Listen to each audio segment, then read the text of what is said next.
Videoaula de Teoria das Estruturas. Treliços planos. Componentes da equipe: Cleber de Almeida, Felipe Alves, Elânio Mendes, Rodrigo Melo, Samuel Góes Coelho, Cirlando Amorim e o professor orientador Adeildo Amorim. Treliças planas. Definição: denomina-se treliça plana um conjunto de elementos de construção, barras redondas, chapas, cantoneiras, etc., interligados entre si, sob forma geométrica triangular, através de pinos, soldas, rebites, parafusos, que visam formar uma estrutura rígida, com a finalidade de resistir a esforços normais. A denominação de treliça plana deve-se ao fato de todos os elementos do conjunto pertencer a um único plano. Aqui temos uma treliça ideal, que é um sistema reticulado indeformável, cujas barras possuem todas as suas extremidades rotuladas e cujas cargas estão aplicadas nestas rodas. Aplicações na engenharia civil.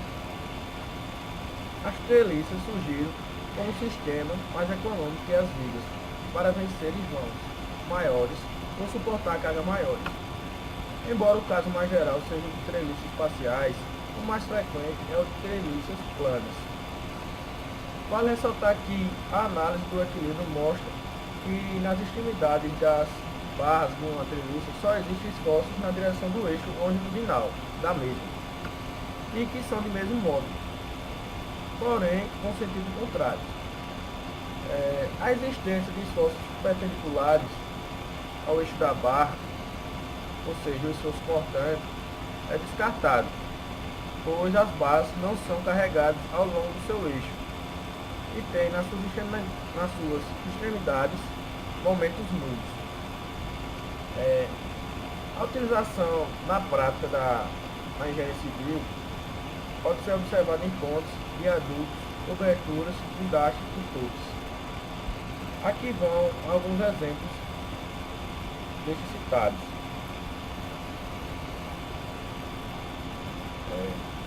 Agora iremos falar sobre dois métodos de dimensionamento que podem ser utilizados para as treliças: o método dos nós, o método de Cremona, e os métodos de Ritter, ou método das seções, o qual é usado com maior frequência. O método dos nós, ou método de Cremona, consiste em ter uma resolução de treliças planas pelo método dos nós, em verificar o equilíbrio de cada nó da treliça, seguindo-se os passos descritos a seguir. Primeiramente, temos que ter uma determinação das reações de apoio. Em seguida, identificar o tipo de solicitação em cada barra, se a barra vai ser tracionada ou uma barra comprimida. E em terceiro, verificar o equilíbrio de cada nó da treliça, iniciando sempre o cálculo pelo nó que tem o menor número de toques. Já o método das seções ou método de Ritter consiste em determinar as cargas axiais atuantes nas barras de uma treliça plana, através do método.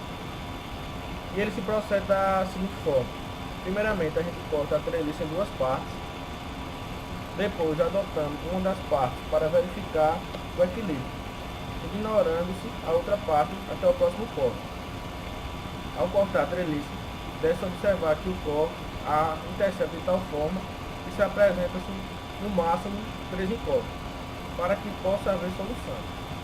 Através das equações de equilíbrio, é importante ressaltar que entrarão nos cálculos somente as barras da treliça que forem cortadas, as forças ativas e reativas da parte adotada para a verificação do equilíbrio. E em terceiro passo, devemos repetir o procedimento até que todas as barras da treliça estejam calculadas. Neste método, voltando a falar do método de Ritter, ou método da seção, notamos que pode-se considerar inicialmente todas as barras tracionadas, ou seja, as barras que puxam os nós e puxam os nós.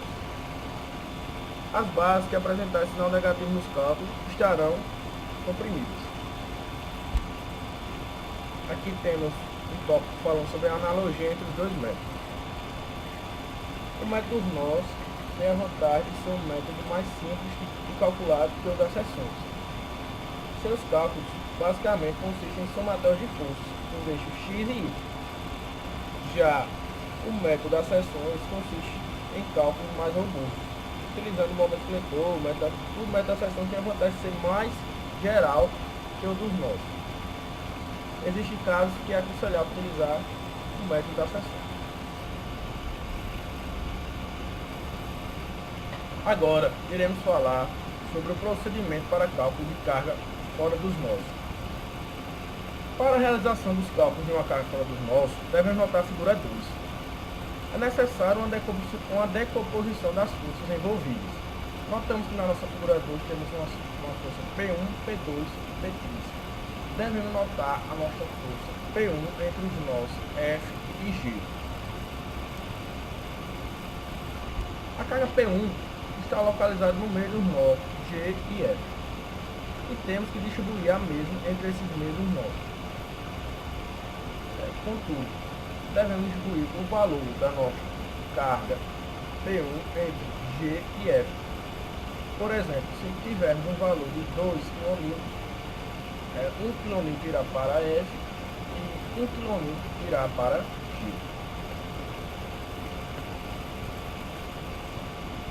Depois de distribuir as forças, são efetuados os cálculos das reações nos nós e nos apoios através do método das seções e método dos nós.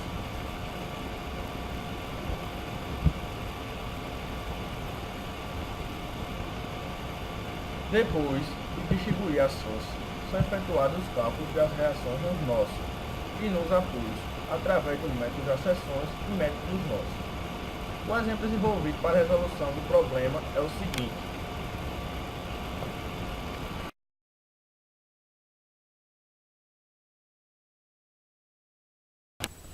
Agora vamos resolver o nosso problema pelo método das seções. Aí aqui nós temos a nossa treliça. Uma treliça biapoiada com 3 cargas concentradas. Uma no ponto E com 3 kN, uma no meio do membro EF de 2 kN e outra de 3 kN no ponto F.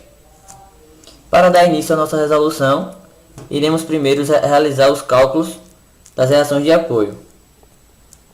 Com um simples somatório das forças que estão paralelas ao eixo Y, nós vamos determinar quem são as nossas reações de apoio, certo? Aí aqui nós temos somatório das forças em Y é igual a VA mais nosso VB menos 3 kN menos 2 kN menos 3 kN, que são as únicas forças que estão atuando na nossa treliça. Aí, como sabemos que VA é igual a VB, por causa da simetria da nossa treliça, podemos concluir que 2VA é igual a 8, ou seja, VA é igual a 4 kN, e como VA é igual a VB, temos que VB é igual a 4 kN também, certo? Determinado as nossas reações de apoio, vamos agora entrar no cálculo dos esforços internos. Primeiramente, nós temos que eliminar essa força, para utilizar o método da seção, eliminar essa força de 2 kN que está no meio do membro EF. Pelo método utilizado, vamos distribuir essa força aqui nos nós E no nó F. Como essa força está no centro do membro, vai ser distribuída igualmente, ficando da seguinte forma: 4 kN no ponto E e 4 kN no ponto F. Depois disso, a gente vai agora locar as nossas seções. Para a gente localizar as seções, nós temos que privar o nosso objetivo principal, que é achar os esforços internos de todos os membros da treliça. Aí, nessa seção AA, nós vamos determinar os esforços normais do membro AE e do membro AC, nessa seção AA.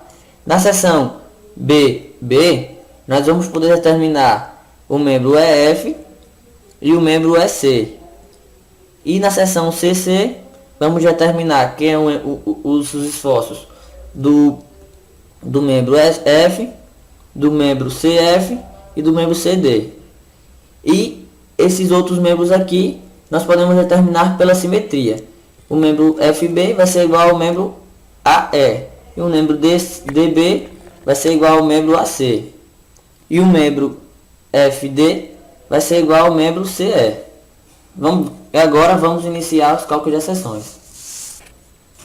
No cálculo da seção AA, olhando nossa seção da direita para a esquerda, vamos ter o esforço interno normal do membro AE, que eu chamei de FAE, e temos o esforço normal do membro AC, que eu chamei de FAC, certo? Aí temos aqui a altura de 2 metros e a base também mede 2 metros. Fazendo o cálculo do ângulo desse triângulo aqui, encontramos 45 graus. Aí, para tornar fácil o nosso cálculo, a gente pode fazer o somatório de momento no ponto E. O ponto E fica aqui em cima. Aí, fazendo esse somatório de momento no ponto E, adotando o sinal, o valor negativo anti-horário, valor positivo anti-horário, temos que F de AC vezes 2, que é o braço da nossa força AC, menos o 4, que é a nossa reação de apoio, vezes 2, que também é o braço, é igual a 0. E já podemos determinar assim que é a nossa força AC, que deu igual a 4 kN. E como deu positivo, isso significa que a nossa força é uma força de tração.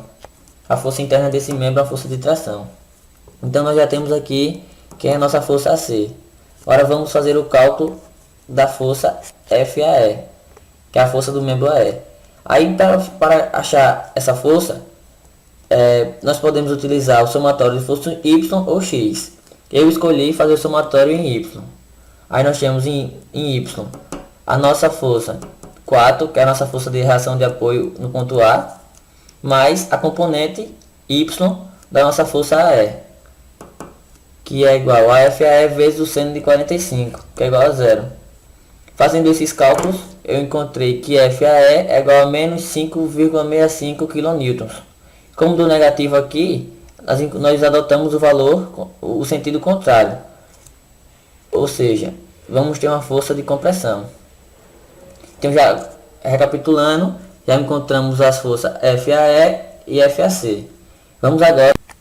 Assim, o cálculo para a seção BB pode ser solucionado fazendo um somatório em Y, que nós vamos ter a nossa força EC, a nossa força da nossa reação de apoio 4 kN, e o nosso valor aqui de 4 kN, nossa força concentrada de 4 kN. Aí fazendo esse somatório, a gente já pode determinar quem é a nossa força EC, que deu igual a 0. Fazendo os cálculos, a gente encontrou igual a 0. Aí fazendo o somatório em X, nós vamos ter um somatório em X, a nossa força AC, a nossa força EF, somente, né? Aí como já determinamos a força AC na seção AA, nós podemos dizer que a força AC, a nossa força EF vai ser igual à nossa força AC, que deu igual a menos 4 kN. Como deu valor negativo, nós temos que esse esforço é um esforço de compressão, esforço normal de compressão, certo? Aí partindo para a seção CC, vamos olhar da direita para a esquerda, vamos cortar o membro EF, cortar o membro CF e cortar o membro CD. Cortando esses três membros e olhando da direita para a esquerda, nós vamos ter nossa reação de apoio de 4 kN, vamos ter nossa força concentrada de 4 kN, vamos ter o esforço EF, o esforço CF e o esforço CD, certo? E mais uma vez lembrando que esse ângulo aqui é de 45 graus. Utilizando as notações de trigonometria, você pode descobrir esse ângulo. Temos os dois catetos e sobre o ângulo. Aí, para facilitar os nossos cálculos, nós podemos calcular, para eliminar essas duas forças e determinar quem é o nosso FCD, nós podemos fazer o somatório de momento em relação a esse ponto F. Como a linha de ação dessas duas forças passam pelo ponto F, fica fácil de determinar. Aí fica, nós temos como somatório de momento no ponto F em relação ao ponto F, considerando o valor positivo para um anti-horário, FCD vezes 2, que é o braço da alavanca, mais 4 vezes 2, que é o nosso braço da alavanca da nossa força concentrada. E temos também 4 vezes 4, que aqui esse 4 é a nossa força de reação de apoio, e 4 é o braço, 2 mais 2, 4, certo? Aí fazendo esses cálculos temos que FCD é igual a 4 kN. Como deu positivo, é uma força de tração, porque nós adotamos o sentido correto. E para determinar a nossa última força, que é a força CF, pois já determinamos anteriormente quem a força é F na seção BB, já determinamos agora quem é a nossa força CD, vamos determinar agora quem é a nossa força CF. Aí fazendo o somatório em relação X, nós temos, né, no caso, a nossa força é F, a nossa força CD e a componente X da nossa força CF, certo? E realizando esses cálculos vamos encontrar que CF é igual a 0. Conhecendo todas essas forças, nós podemos agora, todas as forças desses membros, nós podemos determinar quem é os nossos esforços do lado simétrico da nossa treliça, certo? Aí nós temos então que a nossa força FB vai ser igual à nossa força AE, que deu igual a menos 5,65 kN, e compressão. Como deu negativo, compressão. O módulo dela é 5,65. FDB é igual a FEC, que é igual a 4 kN força de tração. E por fim, FD é igual a FEC, que deu igual a 0.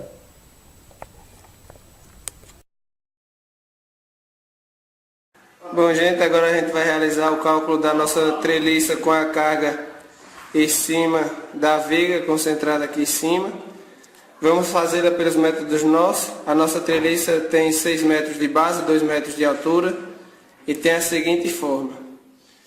Aqui, agora para realizar esse cálculo, nós vamos fazer um cálculo de momento. Essa é a nossa viga. Eu não estou considerando as cargas dos nó aqui nesse momento, mas você pode ver que tem uma força aqui e vai ter outra força aqui também. Uma força F de E aqui. Nesse local. Pronto. Fazendo o equilíbrio, já que a gente quer a nossa treliça separada, né? Nós queremos encontrar o equilíbrio. Então o somatório do momento vamos encontrar que F de F é igual a 1. E nós vamos encontrar que no somatório de Y, que F de E aqui vai ser igual a 1 também. Logo, para termos o equilíbrio para isso daqui dar 0, então essas cargas vão ser justamente as cargas que vão ser acrescentadas nos nossos nós, aqui e aqui, para então fazermos o nosso cálculo. Dessa maneira, percebemos que a nossa treliça ficará da seguinte maneira, com 4 e 4, então agora nós só precisamos calcular as reações de apoio, F de D e F de A. Assim, primeiramente, vamos calcular o ângulo aqui da treliça, a inclinação dela. Como nós temos 2 por 2 a altura, então a arco tangente 2 por 2 vai ser igual a um cosseno de 45. Sabendo que, como a nossa treliça ela é simétrica, se você prestar atenção, 2, 2 e 2, ela tem uma forma simétrica, então dessa maneira, intuitivamente, por experiência, a gente sabe que F de A vai ser igual a FD, que vai ser igual a um F que a gente vai usar. Logo, o somatório de Y vai ser igual a 0. Então, nós temos que 2F, que é o F de D e o F de A, somados vai dar 2F menos 8, que são os dois pesos aqui em cima. Ela vai ser igual a 0. Logo, o nosso F é igual a 4. Então, F de D e F de A, que é igual a F, vai ser igual a 4. A partir daqui, nós começamos de fato o cálculo do método dos nós.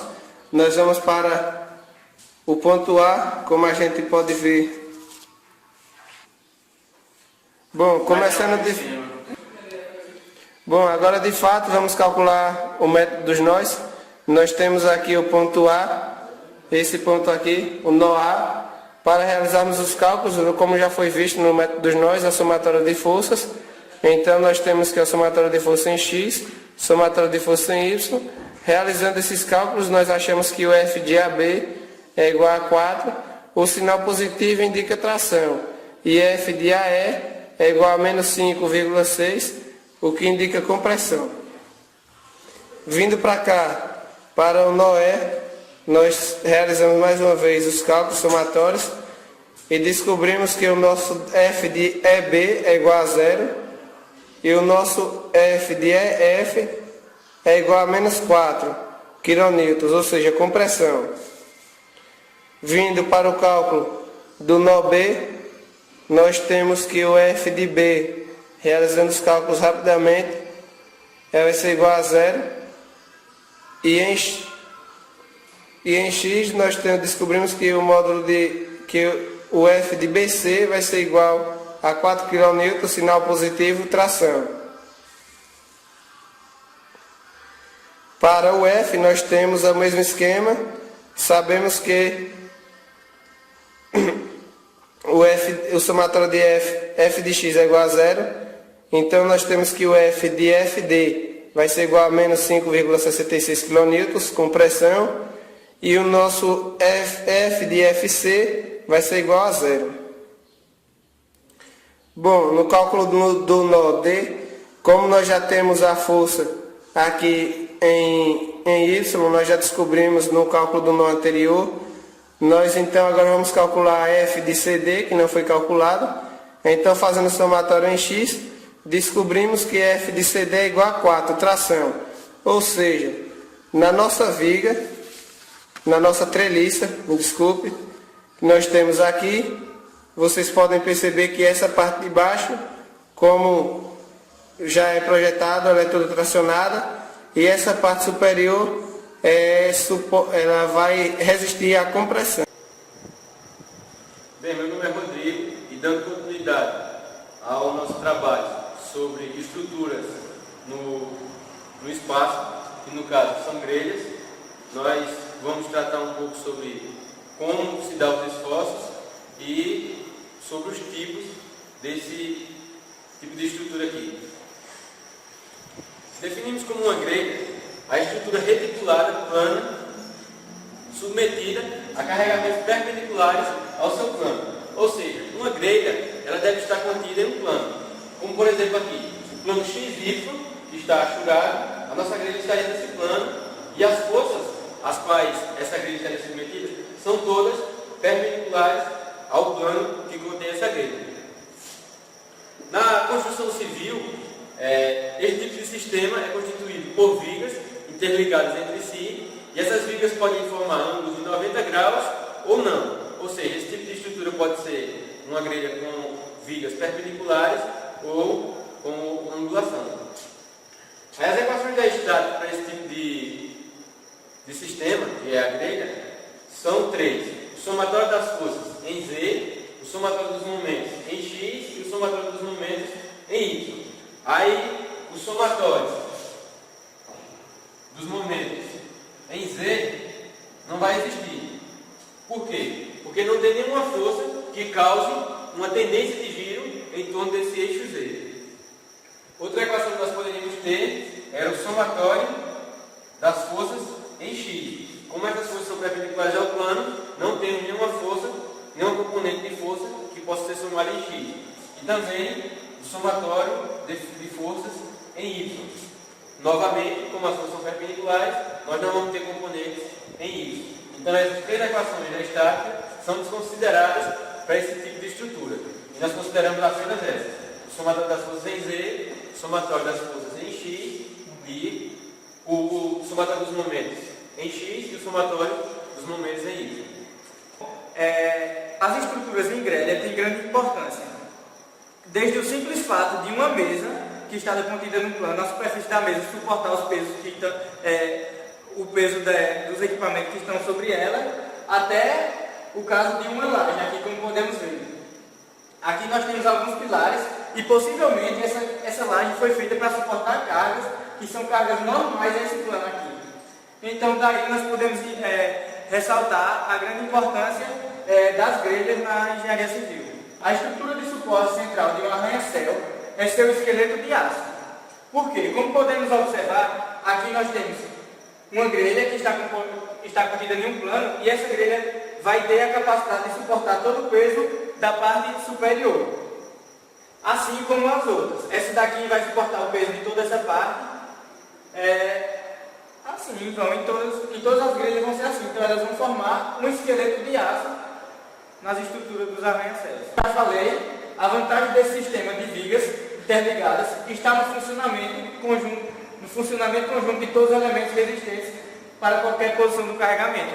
Ou seja, naquele prédio lá, o sistema vai trabalhar em conjunto para todas as forças, como por exemplo, as pessoas que entram nele, o peso próprio da estrutura, entre outros. O carregamento é sempre perpendicular ao plano e pode ser uma força concentrada ou um carregamento distribuído. Como já foi mostrado, que ele só vai possuir forças perpendiculares ao plano. Ou seja, não vai existir forças contidas no plano. E essas forças vão ser carregamentos concentrados ou distribuídos. Bom, analisando o funcionamento de uma grelha, é possível constatar que em suas barras, uma seção transversal qualquer, estão sob a ação de 3 tipos de esforço interno e solicitança, que é o esforço cortante, o momento fletor e o momento torsor. Analisando as seções, como as forças vão estar perpendiculares à nossa viga ou à parte da viga, então nós vamos ter esforço cortante, porque ele vai tender a afastar as duas partes da seção. O momento fletor, numa viga, se temos carregamentos normais, ele vai tender a flambar a nossa viga. Então, isso vai causar um momento fletor. E o momento torsor. Considerando uma viga engastada e uma força que atua nessa extremidade, ela vai tender a girar essa parte aqui, ou seja, vai causar um momento torsor naquela parte da estrutura. Então, esses são os 3 tipos de esforços internos solicitantes que vão estar presentes nas nossas grelhas. Bem, os tipos de grelhas. Nós temos basicamente 2 tipos de grelhas. O primeiro deles é a grelha engastada e livre. As reações de apoio nesse tipo de grelha são obtidas diretamente pelas equações de estado. Então, vamos entender aqui um exemplo de uma grelha engastada e livre. Nós temos essa grelha aqui que tem 3 seções, ou seja, 3 barras, e é engastada aqui no ponto D. Tem algumas cargas aplicadas. Então, nós vamos ter o momento torsor, o momento fletor e o esforço cortante. Então, aplicando as 3 equações de estado, nós podemos determinar essas reações de apoio aqui no engaste. Uma grelha será isostática quando existirem apenas 3 incógnitas, ou seja, 1, 2, 3 incógnitas, visto que nós possuímos 3 equações de estática para a grelha. Se ela tiver mais, ela não será isostática. O outro tipo de grelha é a grelha triapoiada. Como o próprio nome sugere, ela tem 3 apoios, ou seja, triapoiada. Esse tipo de grelha será hipostática se esses 3 apoios estiverem na mesma linha.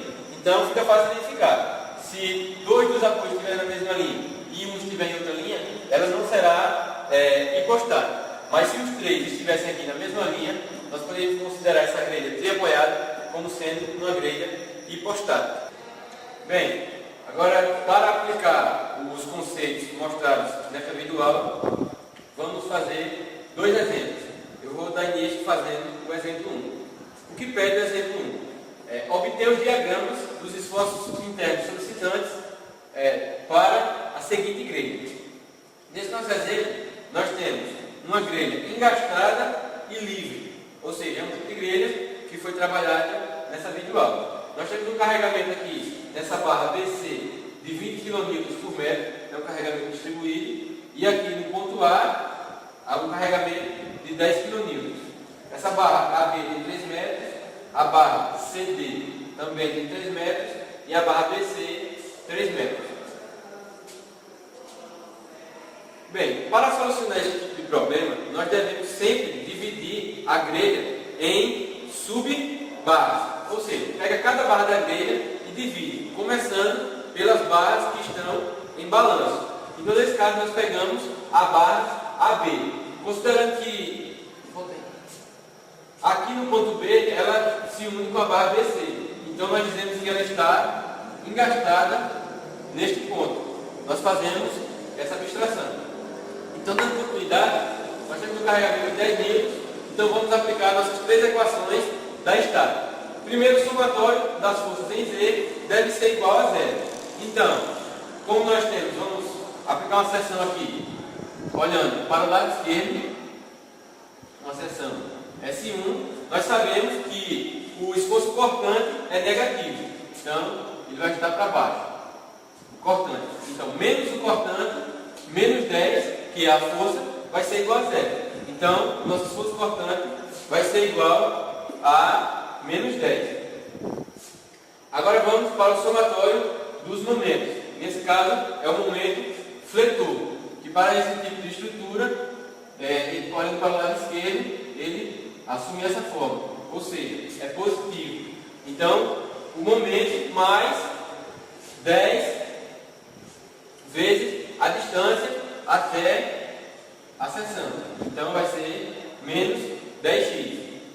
Agora vamos para o momento torsor. Aqui nós não teremos um momento torsor, visto que não tem nenhuma força causando a tendência de giro em relação ao eixo longitudinal da barra. A outra parte que nós vamos dividir dessa grelha é a barra BC. Ela está unida na outra parte, na barra CD. A segunda parte da nossa grelha é a barra BC. Nós temos que esse carregamento de 10 kN que está na barra B vai causar uma tendência de giro dessa barra BC em torno de seu eixo longitudinal, causando então um torsor de 30 kN vezes metro. Então, nós podemos usar aquele conceito de força binário. Então, nossa força de 10 kN vem para cá, junto com a tendência de giro que ela causaria nesse ponto, que é justamente 30 kN. Temos também o nosso carregamento de 20 kN por metro, que é o carregamento distribuído por metro. E vamos aplicar as equações da estática. O somatório das forças em Z para determinar o esforço cortante. Vamos colocar aqui uma seção S2 e olhar para o lado esquerdo. O cortante vai ser negativo, ele vai estar para baixo. Então vai ser menos o cortante, menos 10, que é a força, menos 20, que é o carregamento, vezes a distância até a seção, que é x. Então, organizando, o nosso esforço cortante é igual a menos 20x, menos 10. Agora vamos para o momento fletor. Aqui nós sabemos que o momento fletor é positivo. Então, nós temos que o momento mais 10, que é uma força que está para baixo, usando a regra da Mendeley, ela causa um torque positivo, vezes x, que é a distância daqui do ponto até a seção, é a distância x, mais 20x ao quadrado sobre 2, que nada mais é do que 20 vezes x, que é o valor do carregamento, vezes o que é colocado no centróide. Quem seria o centróide? Justamente x sobre 2, como é retangular, é no meio. Então, organizando, nós temos que o momento fletor é menos 10x ao quadrado, menos 10x. Se derivarmos, vamos obter justamente a equação do esforço cortante. E o momento torsor, nós temos que, para a seção do lado esquerdo, ele é positivo. Então, o nosso momento torsor menos essa tendência de giro em relação ao eixo longitudinal, que é de menos 30. Então, organizando, nós temos que o nosso momento torsor nessa barra é de 30 kN vezes metro. Por último, nós vamos ter a última barra da nossa grelha, que é a barra CD. Então, nós já determinamos aqui os esforços nessa barra BC e também as forças e os momentos que atuam nessa barra.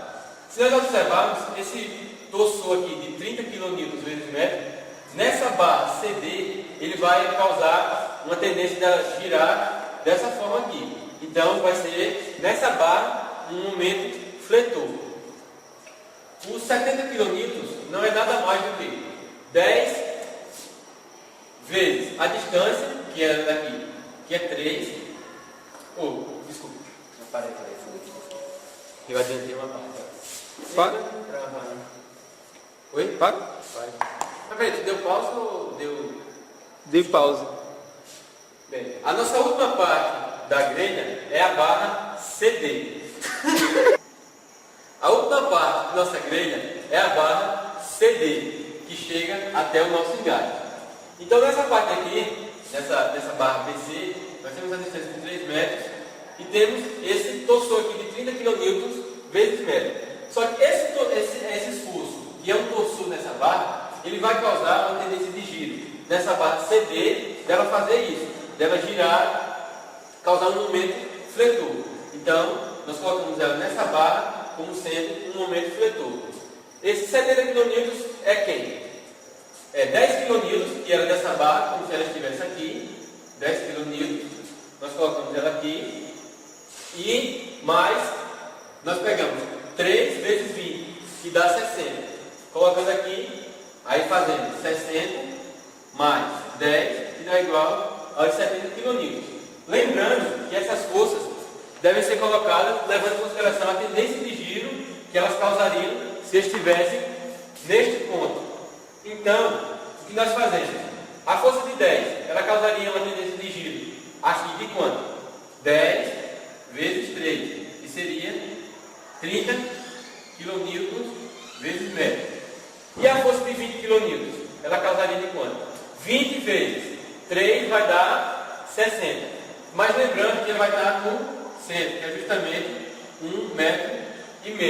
Então, nós fazemos 60 vezes 1,5, que vai dar justamente 90 kN vezes metro. Então, somando essas duas tendências de giro, nós vamos obter essa tendência aqui, de 120 kN vezes metro, que é justamente equivalente à tendência de giro da força de 10 e do carregamento distribuído.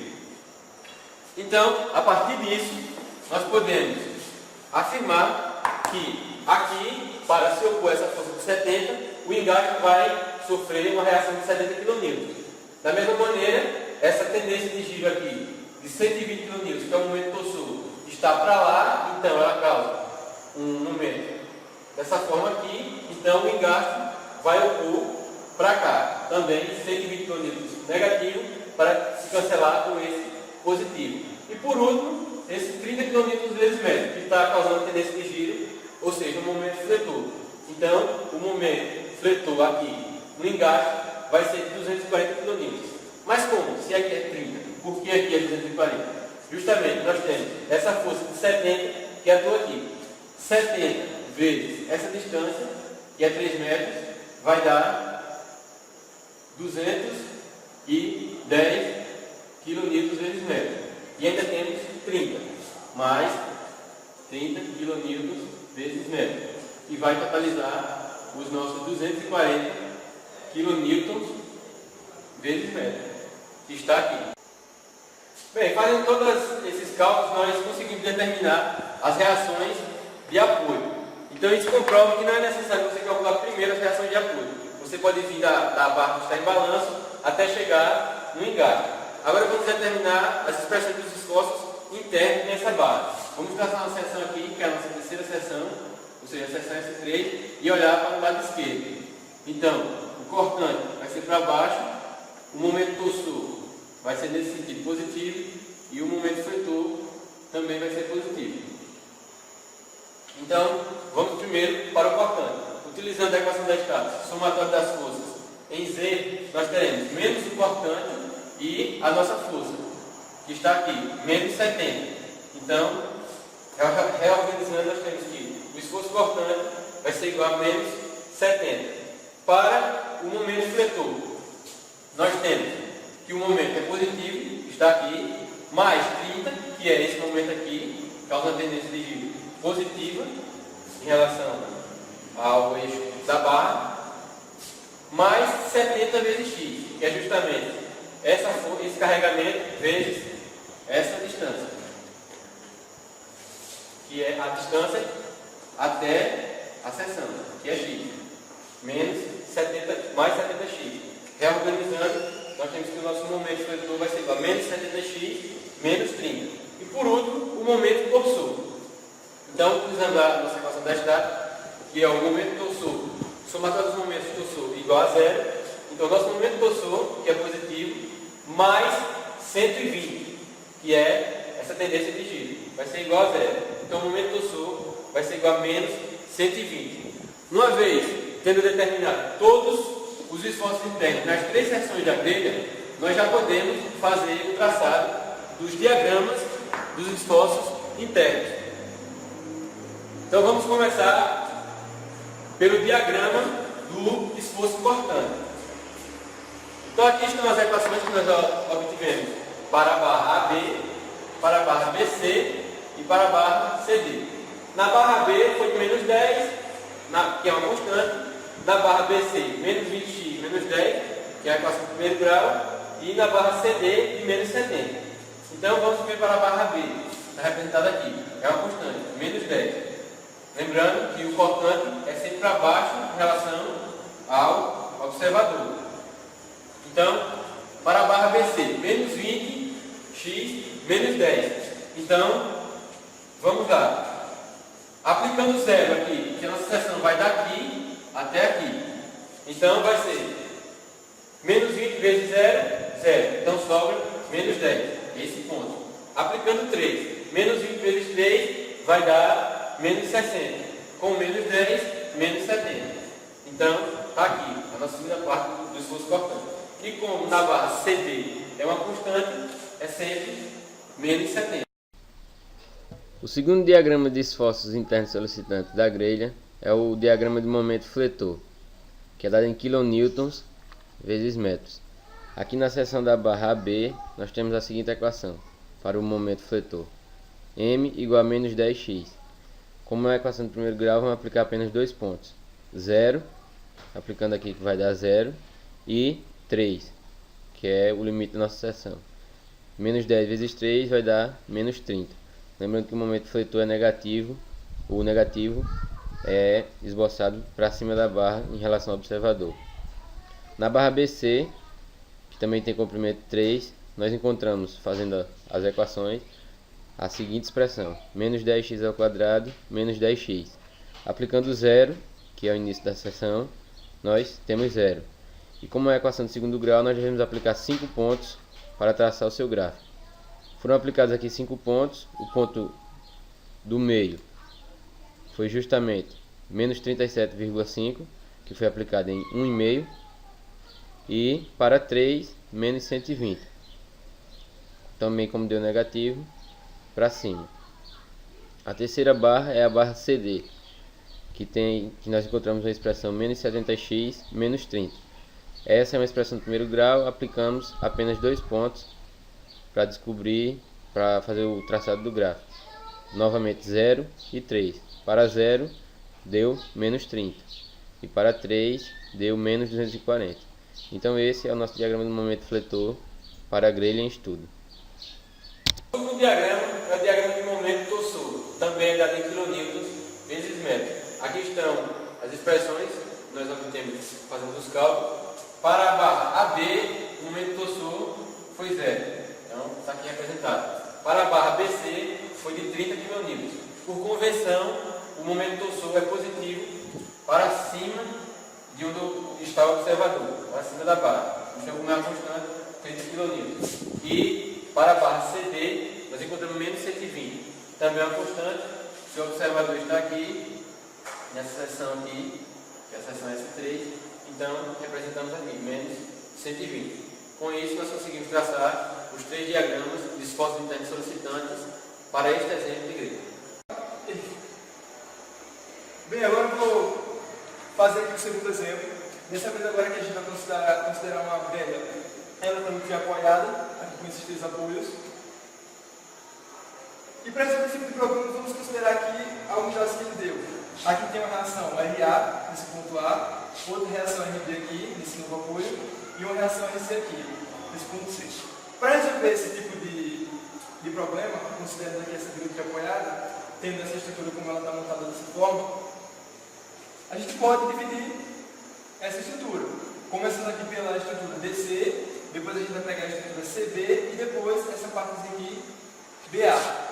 Então, para isso, mais uma vez, a gente vai ter que estar usando aquelas equações de esforço interno solicitantes. Lembrando que, como a gente está trabalhando com a grelha agora, o carregamento aqui a gente está fazendo distribuído, ou seja, perpendicular a cada peça, mesmo sendo uma peça única. E nós vamos usar as equações de equilíbrio. As equações de equilíbrio, os momentos em Y tem que ser igual a zero, os momentos em X tem que ser igual a zero, e o somatório das forças em Z tem que dar igual a zero também. Então, partindo aqui da ideia de fazer somatório de momentos e de forças, eu não vou me aprofundar muito em como eu estou definindo esses cálculos, porque isso não é o objetivo, a parte de cálculo de esforço interno solicitantes de equilíbrio de forças não é o foco da questão, e sim o estudo da grelha em si. Então, utilizando as equações, observando aqui onde está cada força, nós temos o seguinte: menos RC, essa força aqui, é uma força de reação. Então, vezes 3,5 mais 20 vezes 4,5 vezes 3,5, todas essas unidades aqui estão vindo das distâncias, do comprimento das barras e do tipo de carregamento, que é o carregamento distribuído, considerando aqui 20 kN por metro. Quando colocamos aqui para calcular o valor do somatório aqui dos momentos em Y, chegamos nessa expressão e encontramos o valor para RC, de 125 kN. E da mesma forma vamos fazer para os momentos em X. Agora aqui trabalhando com a força em RA. A força em RA está aqui. Vamos trabalhar com essas forças, como é uma força de reação, temos o valor aqui negativo, calculando e utilizando os valores dos carregamentos distribuídos, chegamos a essa equação e o valor de RA, 90 kN. E para o somatório das forças em Z, consideramos essas três forças, e RA mais RB mais RC, considerando o carregamento distribuído aqui as distâncias, RB igual a 35 kN. Nessa divisão aqui, nós representamos cada uma dessas forças com o seu valor original que foi encontrado. Então aqui a reação no ponto A, 90, em B, 35 e em C, 125. Aqui nós temos a estrutura redesenhada de forma a pegar apenas agora essa parte DC, essa viga DC. Então, usando as equações que a gente encontrou para a viga, que são as equações que trabalham com os momentos faltantes, os fletores e os torsores, então nós vamos fazer o quê? Se nós colocarmos o observador de uma forma adequada, para que possamos trabalhar com essa posição para todas as seções, então nós vamos ter que selecionar aqui essa viga e olhar para o lado que facilitar nossos cálculos. Então, podemos separar essa viga aqui no meio aqui, olhando para cá, olhando para a esquerda, e encontrar as equações de cada tipo de esforço.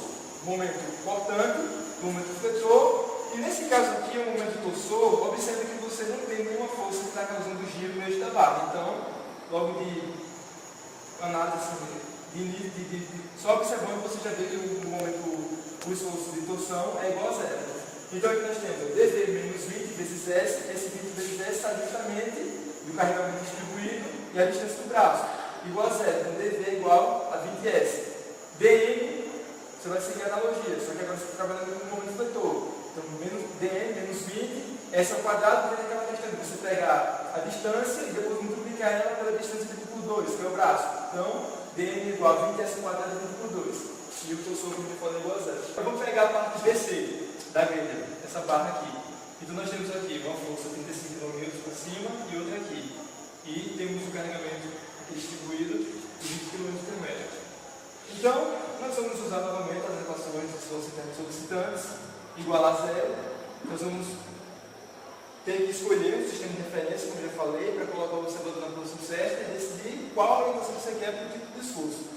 Então aqui, esperamos que a seção daqui a gente pegar aqui olhando para a direita, o portão vai estar para cima, então vamos lá. dV bastante tecido, menos 20, que é o carregamento distribuído, vezes 3,5 menos 7, que a gente está pegando partindo daqui para lá, considerando esse intervalo aqui, de 0 a 4,5. Então, montando essa equação aqui igual a zero, nós temos que dv é menos 35 mais 20 vezes 3,5 menos s. Para o momento fletor, vamos fazer o mesmo cálculo. Então, similar. Vamos pegar aqui dm, o sentido do momento, menos 20, 3,5 menos s ao quadrado, porque a gente tem que pegar o braço também, que vai ficar dividido por 2, mais 35 vezes 3,5 menos s, que é o passado por essa força aqui, igual a zero. dm vai ser igual, organizando, a 20 vezes 3,5 menos s ao quadrado dividido por 2, menos 35 vezes 3,5 menos s. E finalmente, a gente vai ter que calcular o torsor. O torsor nada mais é do que, se a gente voltar essa figura, ia ver aqui, a questão do braço. Essa força que está causando esse giro. Então, essa torção, essa força, quando a gente usa ela vem dessa forma. O momento torsor menos 20, que é o carregamento distribuído, vezes 4,5 ao quadrado, que vai ficar a questão de usar o braço duas vezes, que tem que considerar a metade do braço, que vai ficar dividido por 2, igual a zero. Então, o torsor vai dar 302,5 kN vezes metro.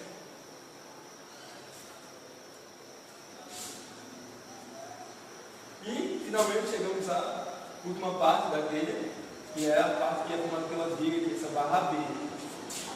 Então, mais uma vez, usando as equações dos postos distantes, posicionando o observador na posição correta, vou clicar aqui, nós vamos ter o constante aqui menos dv, mais 90, que é essa força que está para cima, menos 20 vezes s. Se a gente considerar a seção crescendo daqui para lá, 20, carregamento distribuído, vezes o braço s igual a 0, dv igual a 90 menos 20s.